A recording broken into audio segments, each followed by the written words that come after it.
All right, everybody, get those hiking boots or shoes on. We're going to make a second attempt here on Hancock Lakes. And there's two lakes in this pairing of lakes up in the mountains near St Elmo. This is what the trailhead looked like. If you remember my previous video from just 5 weeks before this one was taken, all of this was covered in snow. Entirely different trailhead just 5 weeks later. This was taken at the end of June, and here in the last video was absolutely covered in snow. Here it's just covered in rocks because this is an OHV route, which I think means off-road high clearance vehicle, and is really, you could make this, parts of it, in a stock vehicle, but if you're looking for realistically, if you want to make it up to the lakes, you need a bit of lift on whatever vehicle you want to take. You could also just hike up there. It was really a pretty nice hike. Here we go, looking out across the meadow along 295 at Monument Rocks. And we'll just continue up here. With this area, in the previous video, had water running underneath snow in it. So a significant change. And the weather's much better. I brought Steinbeck and my wife with me this time, and it was a very lovely, warm June afternoon in Colorado. So wildflowers were out. You can see really here how much the trees have been hurt by the pine beetles. Here's Steinbeck stopping for a drink of water because he's overheating in that backpack. And you can see the brown trees there are dead, and the green ones aren't, obviously. But those brown ones are, of course, a major fire hazard and sometimes just fall over. So they're a general risk. All along this road here, this is what, by the way, it looked like 5 weeks before this, so much different. And like I said, we went looking for ghosts on this trip, and there were none. Definitely not a ghost truck. Ghost truck. Not gonna disappear. Oh, it's disappearing. Okay. But anyway, I was out there as well, and I did not see any ghosts when I was recording this. So who knows what the deal with that is. But it's just the obligatory shot of me walking around, assessing this really neat old trailer that was either for food service or somebody's welding trailer. It looks like, I can't tell whether it's a work truck or a food truck. At any rate, to size it up and take some photos. And here is one of those photos. Much nicer day for a hike, by the way. We'll keep looking for ghosts later on in this video, and again, because ghosts don't exist, not going to find any. Spoiler alert, there are no ghosts in any of these ghost towns. Big letdown. Here's what it looked like 5 weeks ago, just to compare this exact same spot to this second attempt on the lakes.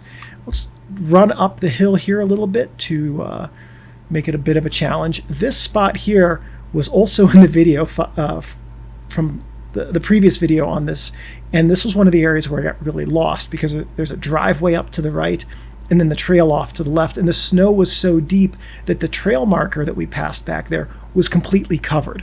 So I went a quarter mile up or eighth of a mile up this random driveway before I realized I was way off track. Doubled back, tried to make it up, ended up post-holing and getting my boots completely filled with snow. We continue on here, and this meadow here is this just gorgeous part of the hike. It's wide open, nice and sunny. We had good cloud cover, so it wasn't super hot, and even though I think it was in the low 70s the day we did this. But here are a few stills from throughout this meadow, and absolutely this has been one of my favorite hikes that I've done, this specific attempt on Hancock Lakes, because it is a gorgeous area. As a hike, it's pretty easy. The only hard part is that you're at tree line, which is around about 11,000 feet. You might recognize this scenery right here if you saw my previous attempt on Hancock Lakes. And let me cut over to that here in just a second, and you'll see where I was at this point in the hike last time. That's right. I was sitting on that rock, dumping water out of my boots because this is just before where I had turned around. in the first attempt. But here, if you'll remember this exact spot on my last attempt, I had set the camera down and had to crawl out of the snow because I had post-holed almost to my waist at that point. So at any rate, this is where, if you're here looking to check this out as an OHV or an ATV route, things start getting really hairy. This is where we stopped seeing the stock vehicles make it up the road. In fact, at that turnaround, at that spot where I cut to the previous video, that was a guy in a stock vehicle who was turning around because he couldn't make it any further. But along this section of the trail, there are some really nice wildflowers in June here in Colorado. It's a wonderful time of the year for that. And there are also all of these little cascades that run across the road or trail, whatever you're using it for. So here are some long exposure shots of those creek cascades up close. I think here's some video of what that last one looked like when it was running. So really lovely area, very serene. You're not going to have cell phone reception. You're not going to be bothered by many people because there aren't that many out there. Although there are, as I found out in my May trip, some residents who live out there through the winter. They are better and more hardy people than I. And just everywhere along this trail, if you're going out there for photography, you can find interesting things to photograph. Most Colorado trails are like that, but this one is an especially photogenic trail. The mountains in the background mean that there's a nice span of close subjects with medium distance and then far distance. This, by the way, is what that exact spot looked like 5 weeks ago. So here's a still from that. You can see you can really practice traditional landscape photography with a close subject and then a distant background and a deep depth of field out on trails like these. This is beyond where I made it 5 weeks earlier, so we're already doing a whole lot better. The final segment of the trail up to the first Hancock Lakes starts getting pretty steep. And it's just if you're walking it, it's just a long uphill. This apparently is where the worst of the snow was 5 weeks earlier, so I'm really glad I didn't make it that far. At any rate, you can just look around and find fantastic photos. And basically, as long as you point your camera in the direction of Monument Rocks, by the way, you've got an interesting backdrop for whatever photo you want to take.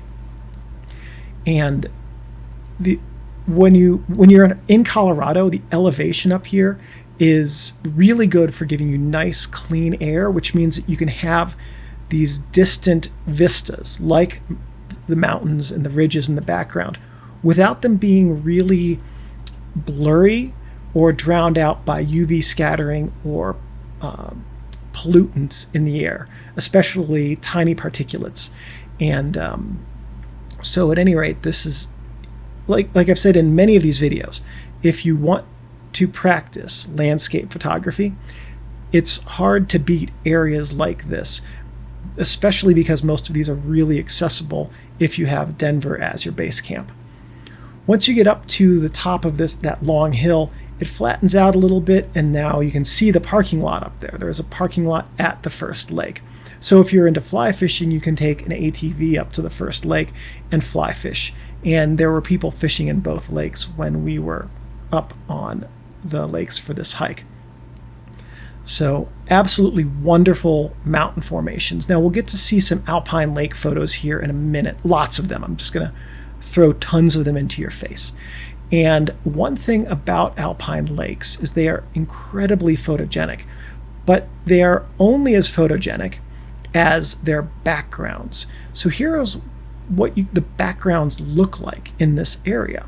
They're dynamic, they have depth, they have character, and interesting shapes. When you photograph an alpine lake, having an interesting shape like that in the background will give you an interesting reflection in the water, especially if the water is still, but it will also give you an interesting background to your image that can help give leading lines into that image so that it will keep your viewers' interest. And this is Steinbeck refusing to go over the bridge, by the way. He would not, this dog does agility, and he would not cross that bridge. He'll cross a bridge on the agility course, just not in nature. I guess if he can splash in the mud, he'd rather do that.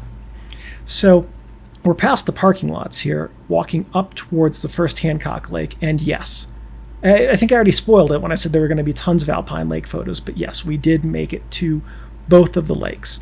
We contemplated going up to the saddle there. In the background, you can see that low area between these two higher peaks.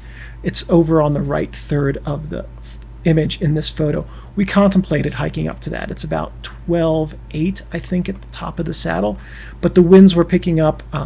We were getting about 30-35 mile per hour gusts up at the second lake, and if they're that bad at the lake, they would have been way, way, way worse up at the saddle.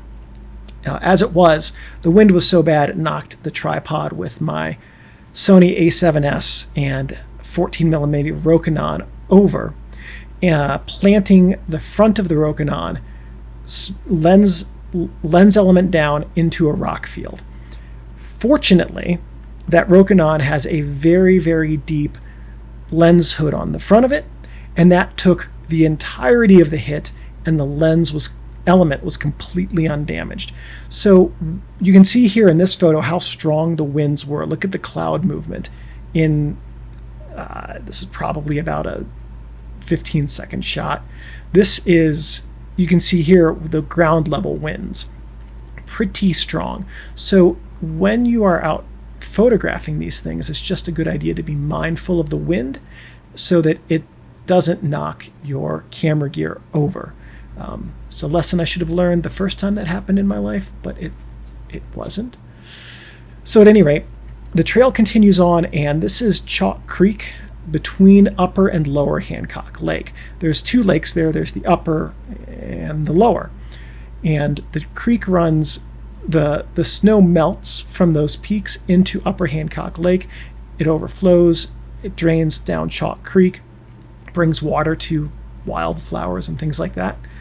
And then it drains into Lower Hancock Lake, and then drains out of that into Chalk Creek further down along the entirety of the trail. And the creek that I showed you at the bridge crossing at the beginning drains out of these lakes. So this is Upper Hancock Lake here, and this was definitely the prettier of the two lakes. So if this is a hike you're contemplating, it is worth making it that extra quarter-ish mile to get up to the second lake. This is Lower Hancock Lake looking from the upper. We saw the wind blowing that scene before. And you can see here, these are simulated long exposure images, which are 40 to 70 fast photos blended together in Photoshop using statistics with mean blending to create the simulation of a long exposure. But none of them are longer than about 15 to 30 seconds. Maybe one of them on the outside would have been a minute long. And you can see how quickly the clouds are moving through the sky, even in a 15 to 30 second exposure. And that's one of the really nice things about mountains, is that the clouds really move quickly over them, especially if they're coming at you or moving sideways. So if you want to make really dramatic alpine lake photos or anything in the mountains, find ways to have long exposures where you can capture the movement of the clouds and smooth out the energy in the water to give back those reflections.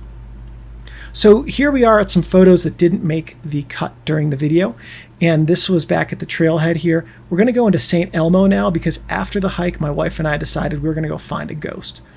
And again, spoiler alert, no ghosts anywhere in St Elmo. They don't exist even in ghost towns. If they don't exist in ghost towns, they don't exist anywhere. But these are some more shots of St Elmo. And there's also a creek that runs through St Elmo with a little waterfall. I don't know if this is Chalk Creek or not, but I stopped, climbed down to it to take some photos of this little cascade here. I guess it's a cascade, not a waterfall. And some of these shots were okay.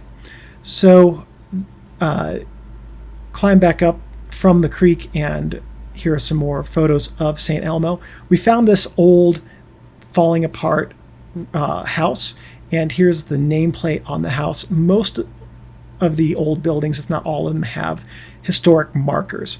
And I even took a photo to try to capture a picture of a ghost, thinking maybe if there's going to be a ghost, it's here. But no ghosts. So we went back to town, and I decided to photograph the hummingbirds that are at the feeders by the general store. And there were a lot of them that day, and it was a lot of fun to try to photograph them. So a couple more shots and then we'll end. Thank you very much for watching and accompanying me on our hike up to the Hancock Lakes, and I'll see you in the next hike logs.